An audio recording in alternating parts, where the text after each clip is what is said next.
안녕하세요. 앨리스 오두시 앨리스입니다.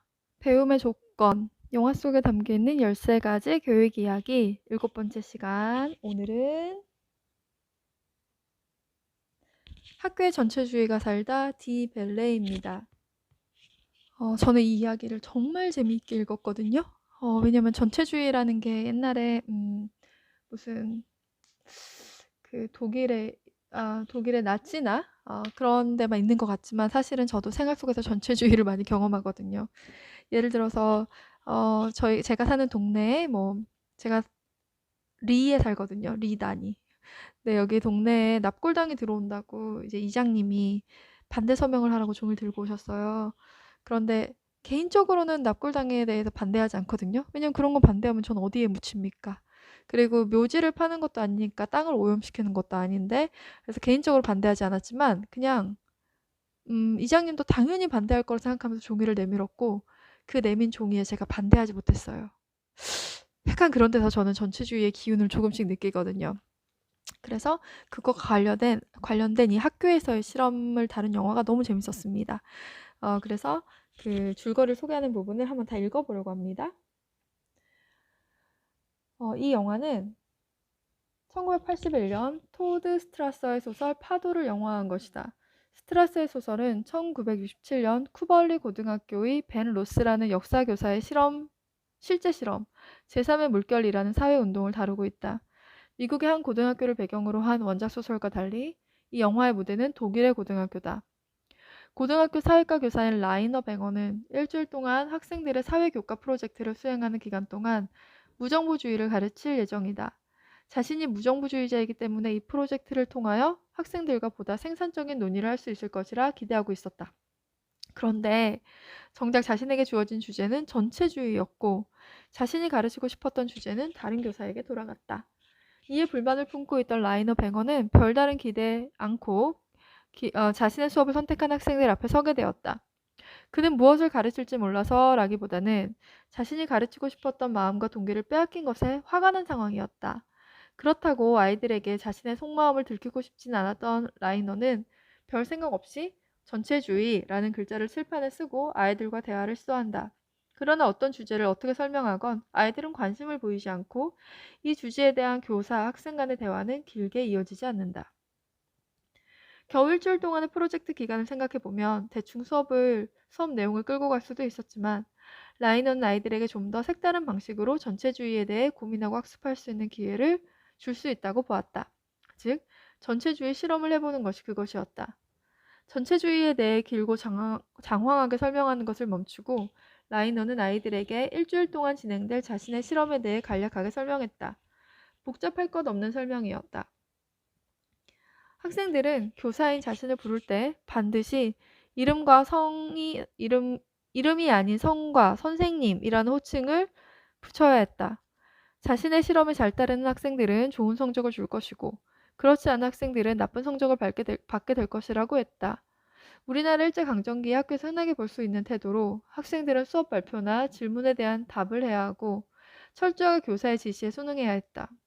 학생들은 줄을 맞춰 걷고 큰 소리로 시끄럽게 해서 다른 반의 학습, 예를 들어 자신이 원래 하고 싶었던 무정부주의 프로젝트 수업을 방해해도 된다고 했다.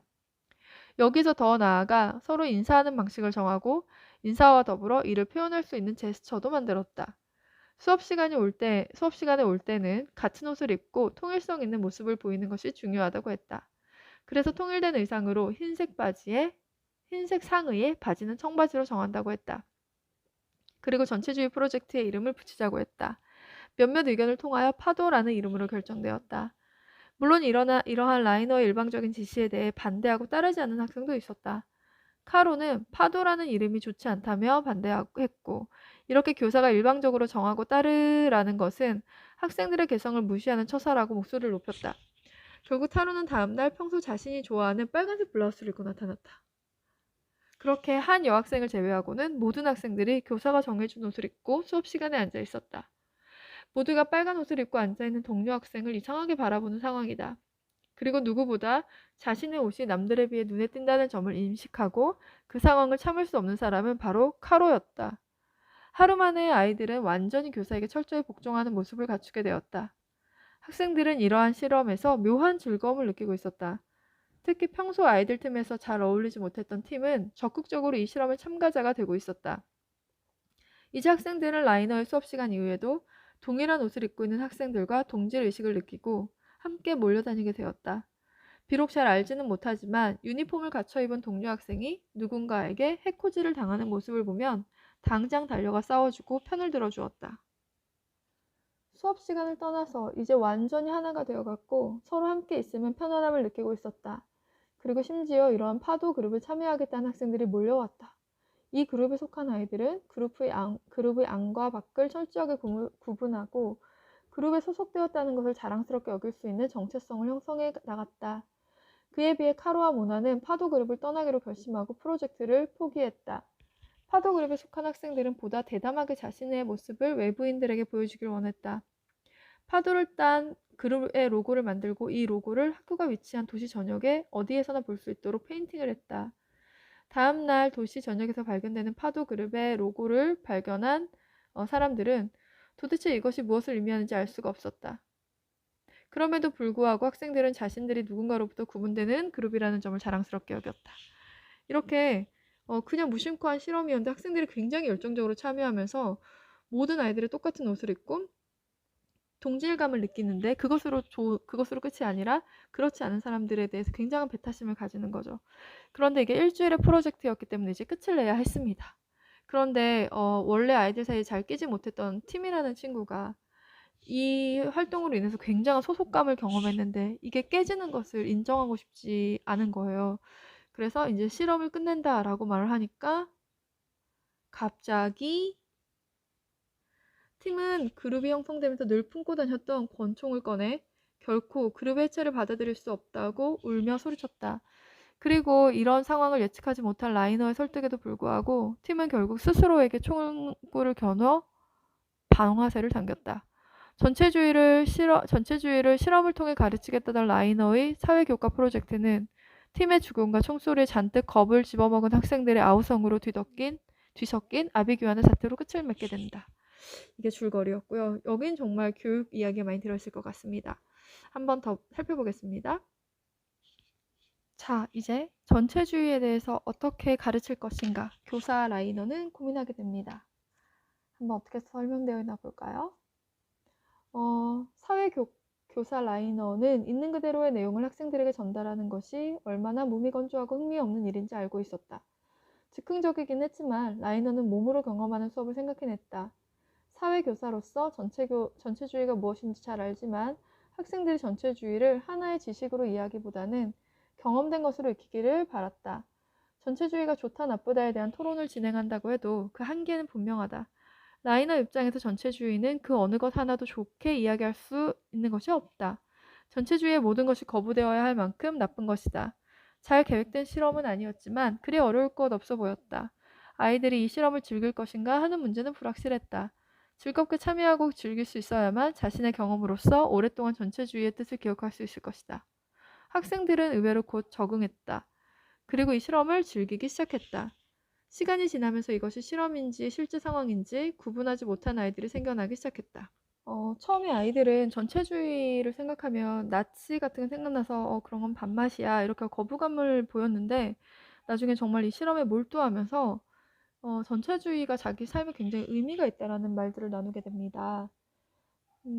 읽어보면 지금까지 난 갖고 싶은 건 다 가졌어. 옷이든 돈이든 뭐든. 그럼에도 내 인생은 항상 지루함의 연속이었어. 하지만 최근 며칠간 나는 정말 즐거웠어. 누가 제일 예쁘냐, 최고냐, 가장 성공했냐는 더 이상 중요하지 않아. 파도 그룹은 우리를 모두 평등하게 만들었어. 제가 인상적이었던 건 이 부분이었어요. 전체주의 때문에 우리가 모두 평등해졌다고 느끼는 거. 출신, 종교, 사회적 지위는 더 이상 아무 쓸모가 없어. 우리 모두는 그룹 운동의 일원이야. 파도 그룹은 우리에게 어떤 의미가 있어. 그 정신에는 헌신할 만한 가치가 있어. 가치가 있는 것에 헌신하는 것은 훨씬 좋아. 모두가 서로 의지만 있다면 우리는 더 많은 걸 이룰 수 있어. 그걸 위해서라면 나 자신을 희생시킬 준비가 되어 있어.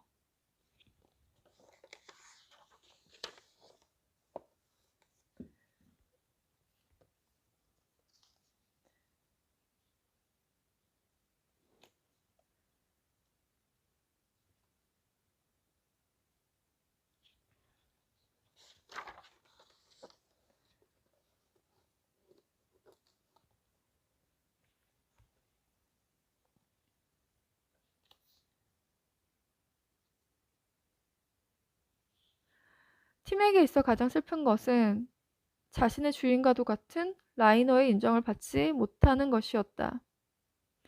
누구에게도 인기가 없고 그런 주변머리가 없던 팀은 라이너가 시작한 프로젝트에서 자신이 받아들여지는 것에 자극을 받는다. 그리고 자신의 질문과 답변, 그리고 이에 대한 라이너의 인정과 평가는 팀에게 파도 그룹에 보다 헌신할 동기를 부여했다. 한편 라이너는 팀이 지나칠 정도로 접근하는 것을 부담스러워했지만 팀은 누구도 시키지 않았음에도 자신이 그를 지켜주어야 한다고 느꼈다.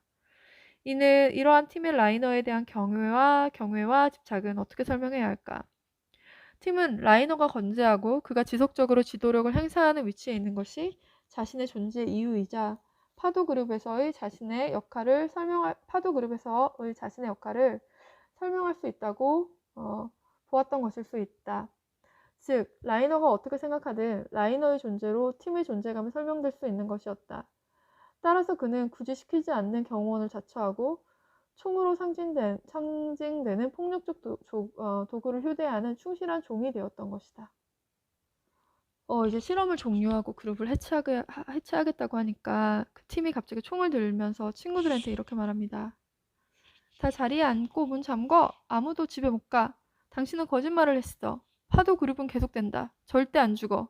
그러면서 이제 라이너를 향해서 파도 그룹은 계속된다고 말해요. 그리고 어느 한 학생을 향해 네가 날 갖고 논 거 내가 모를 줄 알아? 다른 학생을 향해서도 너희들도 날 갖고 놀았잖아. 파도 그룹은 내 인생이야. 한 걸음만 더 다가오면 당신 얼굴에 다 쏴버릴 거예요. 누군가 파도 그룹에서 팀과 같은 괴물이 등장한 것처럼 우리 학교에서도 괴물이 등장할 수 있느냐고 물을 수 있다. 물론 그렇다고 대답할 수 있다. 오로지 자신의 개인적이고 사회적인 삶의 성공을 위하여 타인의 고통과 소외를 눈감는 괴물은 이전에도 지금도 등장하고 있다. 이러한 괴물은 그 어떤 지식이라도 주어진 것에 만족한다. 그리고 끊임없이 자신에게 주어진 것을 처리하는 데 만족한다. 그것이 어떤 의미이고 사회 속에서 어떻게 가능한지, 그 주어진 것으로 인하여 특정한 개인이 어떤 삶의 고통과 억압에 놓이게 되는지 상관없이 말이다. 주어진 지식과 실천에 대한 성찰과 비판 없는 학교 교육은 파도 그룹이 대면한 역설과 마찬가지로 교육의 역설, 즉 배우지만 결코 성장, 변화하지 않는 모습으로 또 다른 사회적 폭력을 만들어낼 것이다. 전체주의는 나쁜 것이야 라는 말을 아무런 생각 없이 따라하는 것처럼 말이다. 안타깝지만 오늘 우리 안의 전체주의는 학교 교육을 통해 끊임없이 재탄생하고 있다. 이렇게 뭔가 팩폭인지 뭔지 모를 굉장히 강한 주장을 펼치면서 저자는 이 챕터를 끝냅니다. 우리는 그럼 이제 저자의 생각을 따라가면서 다음에 8번째 이야기로 만나요. 앨리스의 오두시 앨리스였습니다. 안녕.